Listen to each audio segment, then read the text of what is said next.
Olá, alunos! Professora Cristiane, da equipe de Geometria Analítica e Vetores. Vocês já devem ter assistido a aula da professora Silmara sobre a teoria de retas e agora eu convido vocês para, juntos comigo, olharmos alguns exemplos. Veja esse primeiro. Eu quero equações da reta R, que passa por um determinado ponto A e é paralela ao vetor V. Esse vetor V, que é paralelo a uma reta, é chamado de vetor diretor da reta. Na aula da professora Silmara, vocês devem ter visto que existem três tipos diferentes de equações de reta. As equações vetoriais, paramétricas e simétricas. Vamos ver como montar a equação vetorial. Eu pego um ponto P genérico dessa reta, qualquer ponto, vou pôr esse ponto P aqui, não importa onde ele esteja, e eu sei que o formato desses pontos quaisquer são um ponto A mais um alfa, que é um número real, vezes o vetor diretor V. Substituindo A e V, eu vou ter a equação vetorial da reta, ou seja, o formato de todos os pontos da minha reta é 1 mais 2 alfa, menos 2 menos alfa e 3 menos 2 alfa. Se eu substituir esse P por um ponto genérico x, y, z, eu vou montar um sisteminha e esse sistema ele é chamado de equações paramétricas da reta. Observa que eu estou escrevendo de uma outra forma a equação vetorial, mas o conceito é o mesmo. Se eu pegar essas equações métricas e isolar alfa em cada uma delas, eu vou chegar nessas três igualdades. Como essas três igualdades simbolizam o parâmetro alfa, eu posso igualá-las e escrever assim as equações simétricas dessa mesma reta R. O que eu quero que vocês observem é onde está o vetor diretor e aonde está o ponto P. Observa que nas equações paramétricas, o ponto P está na vertical. Aqui estão as coordenadas do ponto P. E o vetor diretor são os coeficientes do parâmetro alfa nas equações de x, y, z. Já nas equações simétricas, você pode observar que o vetor diretor está no denominador dessas frações. Como o vetor diretor está no denominador, é importante a gente lembrar que o denominador de uma fração nunca pode ser zero. Portanto, se eu tiver alguma coordenada do vetor diretor que seja zero, eu não posso escrever as equações simétricas, só posso escrever as equações vetoriais e as equações paramétricas.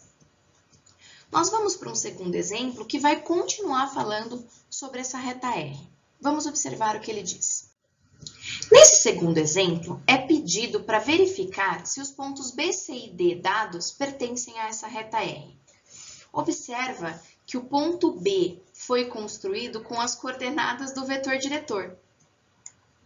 Observa também que o ponto C foi obtido multiplicando as coordenadas do ponto A por 2. E o ponto D foi um ponto escolhido, certo? Vamos verificar como fazer para ver se o B pertence à reta R. Bom, eu pus as três equações aí, vetorial, paramétrica e simétrica. Eu posso escolher qualquer uma delas para verificar se o B pertence à reta. Se eu substituir o ponto B nas equações vetorial ou paramétrica, eu vou ter que achar o alfa de cada uma das coordenadas. Se o alfa for igual para todas, o ponto B pertence à reta. Se o alfa não for igual, o ponto B não pertence à reta. No caso, eu escolhi a equação simétrica porque eu acho mais fácil. O que eu vou fazer? Vou substituir o x da equação simétrica por 2, o y por menos 1 e o z por menos 2. Na verdade, eu vou substituir o x por 2 e vou substituir o y por menos 1. Se der o mesmo resultado, eu substituo o z. Se não der o mesmo resultado, eu nem preciso substituir o z para verificar. Se os três resultados derem iguais, B pertence a R. Observe. Quando eu substituo o 2 no lugar do x, eu encontrei o parâmetro meio como alfa. Quando eu substituo o menos 1 no lugar do y, eu encontrei o parâmetro menos 1. O que a gente percebe aqui? A gente percebe que esses resultados foram diferentes e não iguais. Se foram diferentes, eu posso concluir que B não pertence à reta R. Vamos verificar o C. Já coloquei só a equação simétrica porque é a que eu vou utilizar. Quando eu substituo o x, eu encontro meio. Quando eu substituo o y, eu encontro 2. Os valores são diferentes, portanto, C não pertence à reta R.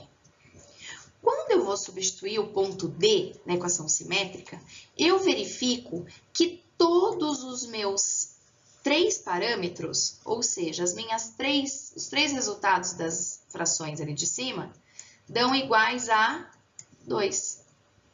Ou seja, se todos são iguais a 2, eu posso afirmar que o ponto D pertence à reta R, com um parâmetro alfa igual a 2. Daqui a pouquinho nós vamos verificar o que esse parâmetro indica para a gente. No terceiro exemplo, ainda sobre essa reta R, eu peço mais 3 pontos que pertençam a ela. Bom, a gente viu ali na frente que o alfa é um número real e ele pode ser qualquer número real. Portanto, para cada valor real de alfa, eu encontro um ponto diferente. Vamos substituir o alfa por menos 1 em qualquer das equações, ou na vetorial ou na paramétrica, tanto faz. Eu vou obter o ponto E, menos 1 e 5.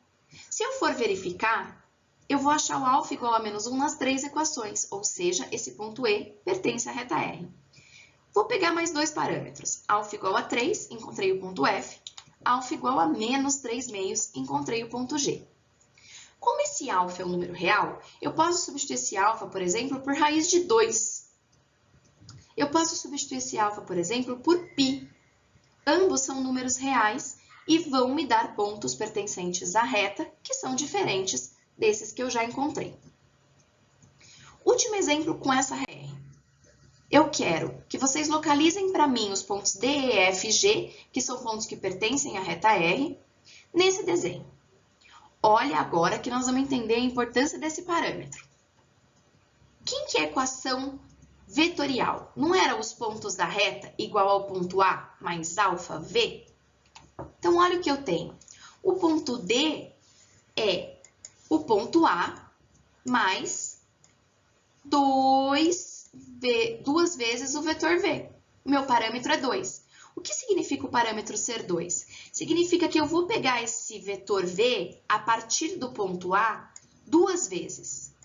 1, 2. Olha onde está nosso ponto D. Está a 2 vetores diretores de A. É claro que se o meu vetor diretor tivesse tamanho metade do que eu peguei, ao invés do alfa ser 2, o meu alfa seria 4, porque o tamanho do vetor diretor seria metade, mas o D estaria à mesma distância do A, ok? Então, tudo depende de qual é o ponto que eu peguei como referência e qual é o tamanho do meu vetor. Mas a posição dos pontos na reta serão fixas. Nesse caso, o A e o D têm essa distância, não importa qual seja o vetor diretor que eu pegue.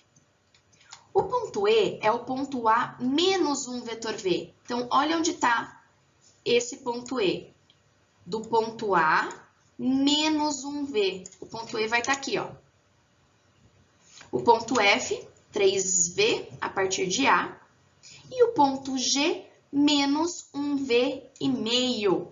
Aqui vai estar o ponto G. Vou traçar ele aqui. Tudo bem?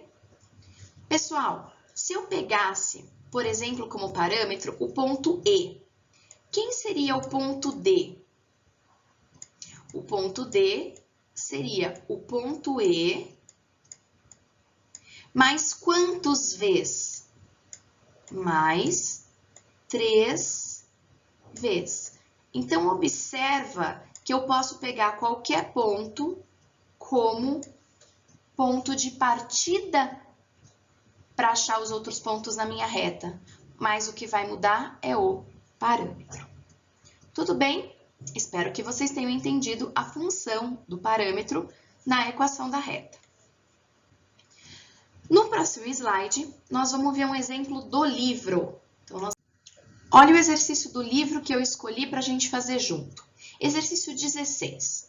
Ele dá 2 retas, que eu chamei de RS, e um vetor V. Ele pede para determinar B e C, que são as coordenadas do vetor V. B e C é a ordenada e a cota. para que V tenha a direção da perpendicular comum às retas dadas? Bom, por onde eu vou começar? Se o vetor V tem a direção da perpendicular comum às retas dadas, eu posso dizer que o vetor V é ortogonal aos vetores diretores das retas R e S. Onde estão os vetores diretores? Da reta R, 5, 3 e 1. São os coeficientes que multiplicam o parâmetro. Da reta S, 2, 1 e 1. São os coeficientes que multiplicam o parâmetro na reta S. Tudo bem? Bom, eu quero um vetor que seja ortogonal a esses dois. Eu posso usar matéria do capítulo 3, produto escalar, lembrando que o produto escalar de dois vetores ortogonais é 0. Ou eu posso usar o capítulo 4, que fala de produto vetorial. Por quê? Porque eu sei que o produto vetorial entre dois vetores me dá um vetor que é ortogonal aos dois. Vou usar o capítulo 4. Fazendo o produto vetorial dos vetores diretores de R e S, eu encontro o vetor 2, menos 3 e menos 1. Esse vetor ele é ortogonal ao vetor diretor da reta R e ortogonal ao vetor diretor da reta S. Como os vetores diretores são paralelos às retas, eu posso dizer que esse vetor 2, menos 3 e menos 1, ele é ortogonal às duas retas dadas, R e S. E se ele é ortogonal às duas retas, eu posso dizer que ele é paralelo ao vetor V, que tem a direção da perpendicular comum às retas. Então, ele também é ortogonal às duas retas. Tudo bem? Se eles são paralelos, eu posso afirmar que eles são LD. Olha o capítulo 2 aí, gente. Se eles são LD, eu posso escrever um como combinação linear do outro. Então, eu tenho que o vetor V, que é 1BC, é igual a 2α menos 3α e menos alfa. Montando o sisteminha, eu vou achar na primeira equação o valor de alfa e substituir nas outras duas para achar os valores de B e C, que é o que o exercício pede para a gente. Tudo bem? O que é importante a gente perceber nesse exercício? Não nesse exercício, mas em todos os outros. Que para fazer os exercícios do capítulo 6, eu vou precisar de todo o conhecimento que a gente teve anteriormente. Então, eu vou precisar do capítulo 1, 2, 3 e 4. Nesse exercício, a gente não usou o conhecimento adquirido no capítulo 1, mas a gente poderia ter usado do 3, produto escalar, lembrando que o produto escalar de dois vetores ortogonais é 0. Nós utilizamos matéria do capítulo 2, para falar que dois vetores paralelos são LD e, portanto, um é combinação linear do outro. E nós utilizamos o conceito de produto escalar, de produto vetorial, que é a matéria do capítulo 4. Como vocês podem perceber, GA ele vai num crescente de conhecimento. Eu preciso dos conhecimentos prévios para continuar em frente. Ok? Espero que vocês tenham gostado, que vocês tenham entendido. Se vocês tiverem dúvidas, por favor, mandem para os seus professores. Nós agradecemos, bom estudo e que vocês tenham uma excelente semana.